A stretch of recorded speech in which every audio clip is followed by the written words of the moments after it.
Bonjour tout le monde et bienvenue dans Configurer l'IPS. Du coup, on va commencer un nouveau chapitre de ce qui est IPS, DOS, WAF. Ben, on va prendre un chapitre là-dessus. Et cette première vidéo, on va voir tout ce qui est IPS, comment ça fonctionne l'IPS, comment on peut le configurer et tout ça. On va tout voir sur l'IPS.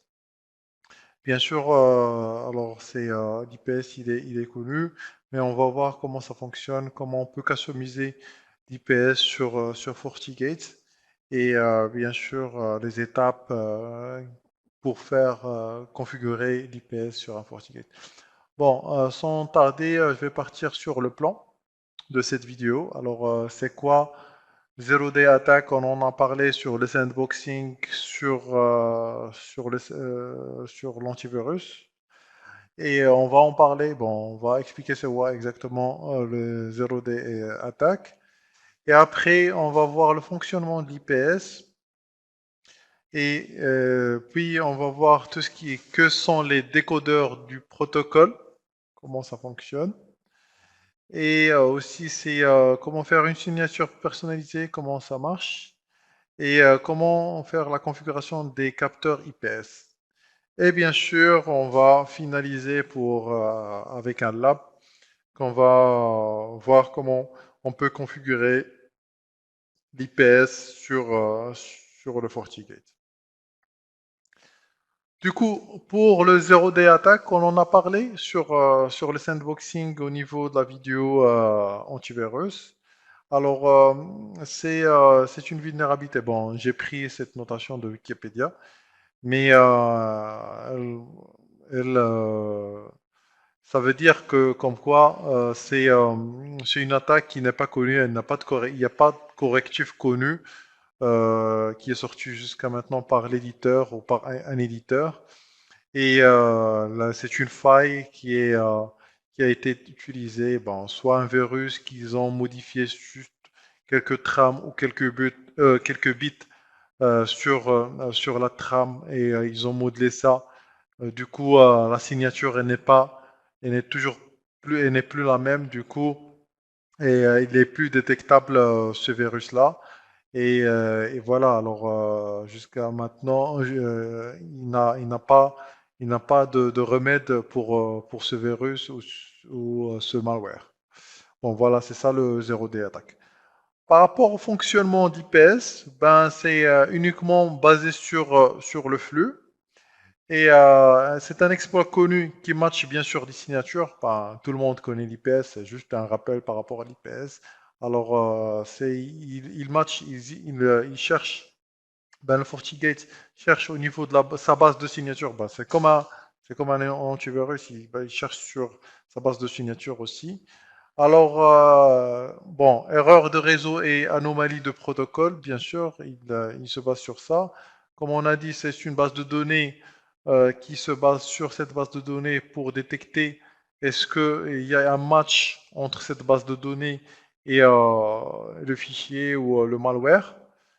Et après, ben, on va voir c'est quoi le décodeur de protocole. Et le moteur de recherche ou le moteur IPS sur FortiGate, bon, je précise très bien, sur FortiGate, il est utilisé sur le contrôle de l'application, l'antivirus, le filtrage web et le filtrage de courrier électronique et aussi sur le DLP. Voilà. Alors, passons pour le décodeur de protocole. Ben, les décodeurs, c'est des parseurs des protocoles.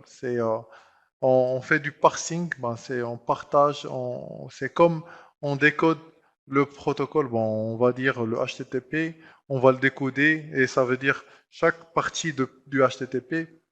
Là, on va faire le header tout seul, le body tout seul et chaque les digits de la source tout seul et la destination tout seul. Et comme ça, on va parser ce protocole pour décoder de quoi il s'agit et dans quelle partie de la trame il y a l'erreur ou il y a le virus ou le code qui est malveillant. Alors, les signatures IPS trouvent une partie d'un protocole qui ne sont pas conformes. C'est ça. Alors, ils font le décodage du protocole parce que le protocole HTTP, il a sa norme. Alors, ils trouvent comme quoi une partie ou un bit qui n'est pas exact ou qui n'est pas dans sa place. Du coup, ils peuvent alors, du coup, ils peuvent détecter comme quoi il y a un problème ou il y a un souci et dire comme quoi c'est un protocole qui n'est pas apte ou qui n'est pas correct. Alors, sélection automatique du décodeur pour le protocole à chaque couche OSI. Voilà, il fait ça, il détecte, il cherche chaque protocole sur les cherches OSI, les couches OSI. Passons pour la signature personnalisée. Par rapport à la signature personnalisée, bien sûr, on peut personnaliser notre propre signature si on voit, et bon, bien sûr, si on voit comme quoi il y a un malware sur un fichier ou sur un document. Alors, pour ça, comment ça se décode? Ben, ça, c'est le header. Et F, c'est toujours F-SBID. Et double tiré, ça c'est le nom de, c'est le nom par exemple, c'est le nom qu'on peut avoir. Et ici c'est le protocole qui est utilisé, soit le HTTP, ICMP ou DP ou autre. Et bien sûr ça c'est la taille du fichier. Alors c'est comme ça qu'il est parsé, la signature, comment elle est parsée pour détecter le type, euh, le décodeur de protocole comme on a vu tout à l'heure pour personnaliser ça. Alors un capteur IPS, ben, comment ça marche? C'est tout simplement, au début, on cherche la custom signature. Bon, quand on a la custom signature, comme j'ai dit, alors on peut la pairer ou la connecter avec l'action, le senseur. Et après, une action qui est bien sûr, qui est dans le senseur. Et après cette action-là, ou cette policier-là, on va l'appliquer sur la règle du firewall, comme on a vu, sur les différentes fonctionnalités qu'on a pu configurer jusqu'à maintenant sur FortiGate. Du coup, la première, c'est soit prendre une signature qui est prédéfinie ou la signature qui est bon, qu'on vient de définir et appliquer une action là-dessus qui sera dans le senseur et prendre le senseur, bien sûr, et l'appliquer sur l'IPS ou sur pardon, la règle de firewall qu'on a sur le FortiGate. Bon, voilà, ça, c'est les étapes que fait pour configurer, si on veut dire, au niveau d'IPS sur le FortiGate. Bon, voilà, alors on va passer maintenant sur le lab et je vais vous montrer comment on peut configurer ça sur un FortiGate. Bon, les différentes étapes qu'on peut avoir pour configurer l'IPS sur le FortiGate. Je vous dis à tout de suite. Bon, voilà, alors je me suis connecté sur mon PSXi. Du coup, je vais accéder sur ma console. Et pour configurer l'IPS, on va partir sur Security Profiles. Alors, IPS, Intrusion et Intrusion Prevention, pardon. Et après, je vais créer un Create New. Alors, je vais mettre ici sur Windows Attack. Voilà, on va essayer de mettre un IPS. C'est surtout pour la partie Windows, pour le serveur IIS, WIS qu'on a qu'on a déjà utilisé pour utiliser le VIP. Alors, au niveau du NAT. Alors, on va appliquer cette règle sur l'IPS, de l'IPS sur cette règle-là. Alors, du coup, on va partir sur IPS filter. Ici, bon, je l'ai nommé là. Alors, sur IPS Filter, je vais cliquer sur Add Filter. Et là, vous avez toutes les signatures qu'il y a sur la base de données de FortiGate. Alors, cette base de données, elle est énorme. Vous pouvez voir, il y a plein, il y a Linux, il y a Windows, il y a beaucoup de systèmes d'exploitation, il y a beaucoup de targets. Alors, du coup, nous, qu'est-ce qu'on va faire? On va minimiser ça parce que, imaginez si vous avez une signature, chaque signature qui va rentrer sur le serveur, il doit passer 6752 signatures, c'est trop, c'est énorme. Du coup, on va essayer de filtrer un peu parce que si vous savez exactement qu'est-ce que vous voulez protéger, normalement, vous devez, c'est ça le problème des gens lors de la configuration de l'IPS. L'IPS, c'est important de connaître qu'est-ce qu'on veut protéger et qu'est-ce qu'il y a derrière la protection d'IPS parce qu'on peut pas, moi, je peux mettre là et utiliser tous les filtres voilà, et dire, bon, voilà, moi je veux utiliser les 6752 signatures sans filtre. Du coup, c'est énorme. Il va commencer, chaque trame ou chaque requête va commencer à faire les 6752 requêtes. Alors c'est pour ça qu'il y a de la lenteur quand on sent la lenteur quand on applique l'IPS. Mais si l'IPS il est bien configuré, il est bien mis en place et on sait très bien qu'est-ce qu'on veut et on va filtrer exactement qu'est-ce qu'on veut filtrer derrière. Par exemple, moi, je vais sur OS. Alors je vais mettre Windows. Voilà. Et aussi sur la target, ça sera un serveur. Vous voyez? Alors de 6000, je suis à 3900. D'accord? Et après, je peux même filtrer sur la sévérité. Bon, moi, je peux filtrer sur la sévérité, severity, et je vais mettre que critical et high. Critical et euh, severity encore, et high. Voilà.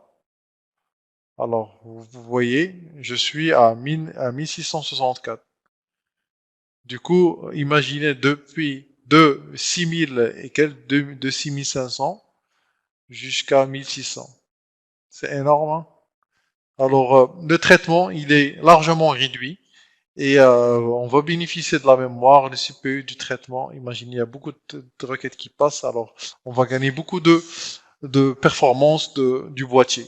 Même si, bien sûr, FortiGate, il est très connu sur sa puissance au niveau boîtier, mais là, si vous l'encombrez avec beaucoup de traitements et tout ça, bien sûr, c'est une machine, hein. Même si vous avez des terras et des terras de RAM, vous allez être bloqué. Et c'est juste, il faut savoir comment utiliser l'IPS lors de l'utilisation. Et aussi, on va pas appliquer euh, la security profile de l'IPS sur chaque règle. On va juste appliquer sur les serveurs qui sont importants, les machines qui sont importantes, ou la règle qui est très très importante pour qu'on on veut la sécuriser le maximum. Mais bien sûr, la sécuriser le maximum, mais en utilisant les filtres qui sont adéquats, quoi. Alors, je fais use filter.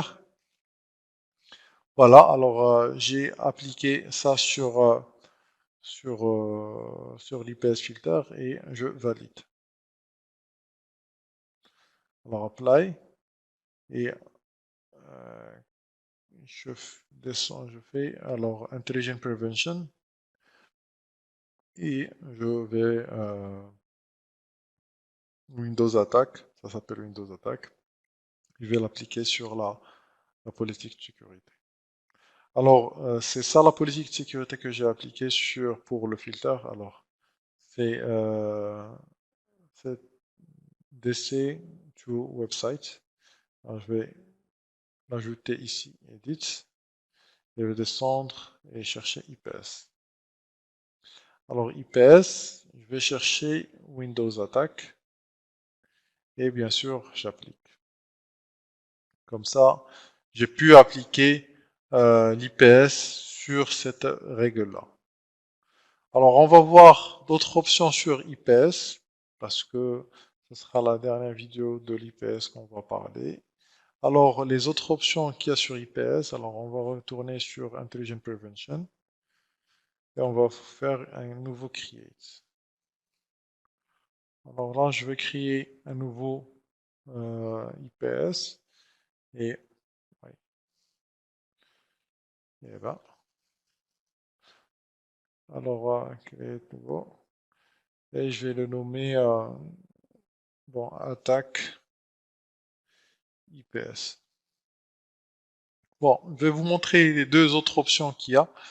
Alors, pour IPS signature, je vais par exemple ajouter une signature par, bon, n'importe laquelle. Bon, je vais choisir celle-là, Adobe, et l'ajouter. Bon, soi-disant, j'ai un problème par rapport à Adobe, et là, je veux faire une exception par rapport à cette signature-là. Par exemple, je vois que ben, il y a un blocage de faux positifs qui est là-dessus à partir d'une adresse IP spécifique.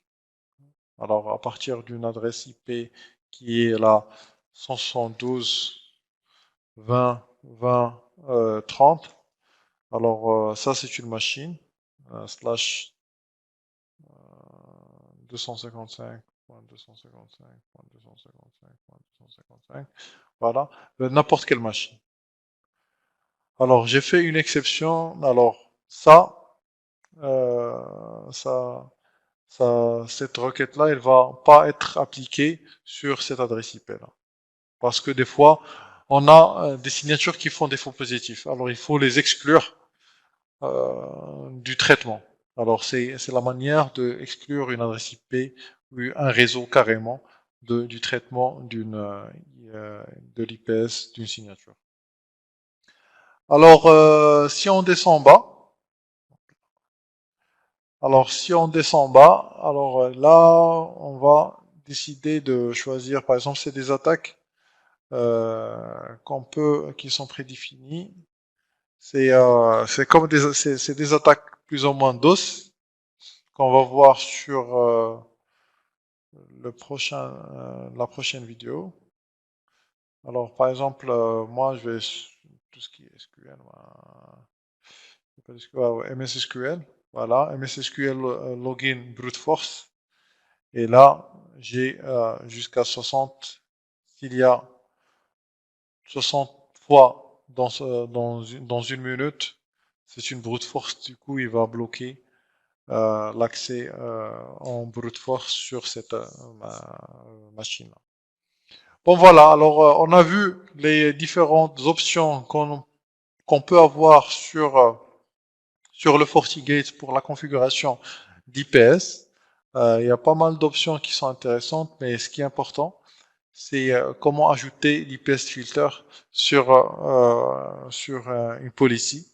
Alors, du coup, c'est très important de choisir et de filtrer qu'est-ce qu'on veut protéger, et bien sûr choisir les bons filtres à mettre en place pour ne pas encombrer la puissance et la charge de l'équipement lors du traitement des données.